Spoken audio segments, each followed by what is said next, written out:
পৃথিবীতে যদি কোনো ফকিন্নি দেশ থাকে সেটা হচ্ছে ভারত। পৃথিবীর মানচিত্রে ভারত হচ্ছে একটা ফকিন্নি দেশ।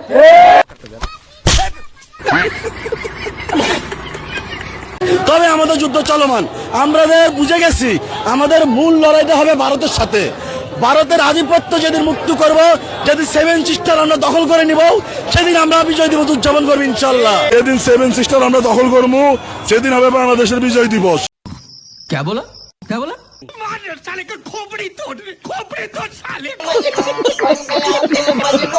এরা জাতির সামনে, সারা বিশ্বের সামনে আজকে স্পষ্ট ভারত একটি সন্ত্রাসী রাষ্ট্র, জঙ্গলি রাষ্ট্র।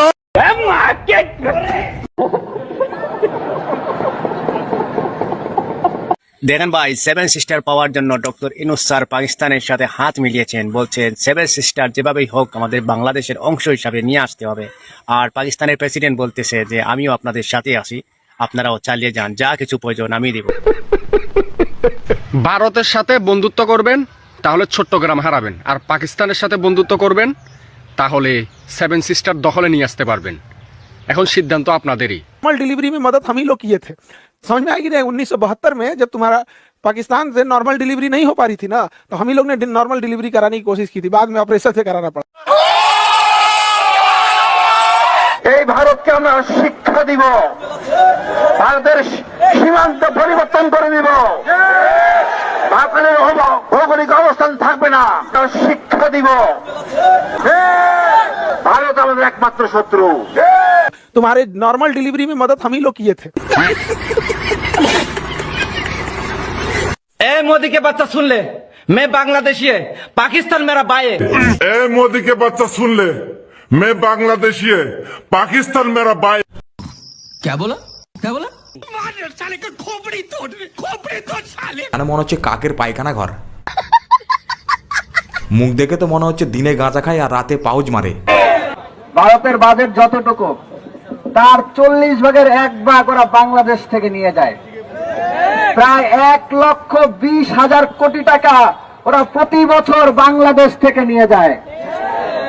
তার মানে কি আমরা যদি এটা বন্ধ করে দেই তাহলে ভারত না খেয়ে মারা যাবে। সালা হনুমান মুখ। হ্যালো, খবরের পথ ধরো, খবরের পথ ধরো, খবরের পথ ধরো। যেই ভারত আমাদের দয়ায় বাঁচে, আমাদের দয়ায় খায়, সেই ভারতের বাংলাদেশের দিকে চোখ রাখানোর কোনো সুযোগ নাই, কোনো সাহস নাই। तो तुम्हारे नॉर्मल डिलीवरी में मदद हम ही लोग किए थे। दिल्ली ना ढाका, दिल्ली ना ढाका, गुलामी ना आजादी, गुलामी ना आजादी। ঘাটে বিমান ঘাঁটি চালু হয়ে গেছে। এখান থেকে সেভেন সিস্টার মাত্র 5 কিলোমিটার, অর্থাৎ পৌঁছাতে সময় লাগবে মাত্র 3 মিনিট। তো দাদাবাবু এক কাপ চা নিয়ে আসেন, 4-5 জনে ভাগ করে খায়, আর নিউজটা একটু দেখি। অবশেষে বাংলাদেশের লালমনিরহাট বিমানবন্দর চালু করলো এবং একে একে চীনের কার্গো বিমানে করে সামরিক সরঞ্জাম পৌঁছাচ্ছে এই বিমানবন্দরে। বিষয়টা নিয়ে চটেছে ভারত, কারণ এই বিমানবন্দর হতে চলেছে বাংলাদেশের একটি সামরিক বিমান ঘাঁটি। ও क्या बोला क्या बोला? জন্য প্রস্তুত হতে হবে, খেলার জন্য প্রস্তুত থাকুন। আপনারা বাংলাদেশকে নিয়ে খেলবেন, আমরা সেভেন সিস্টারকে নিয়ে খেলবো। আপনারা যদি বাংলাদেশকে নিয়ে খেলার চেষ্টা করেন, আমরাও সেভেন সিস্টার নিয়ে খেলবো। আপনাদের বলতে চাই, আপনারা আপনাদের সেভেন সিস্টার নিয়ে ভাবুন, বাংলাদেশকে নিয়ে খেললে সেভেন সিস্টার থাকবে না। क्या बोला क्या बोला?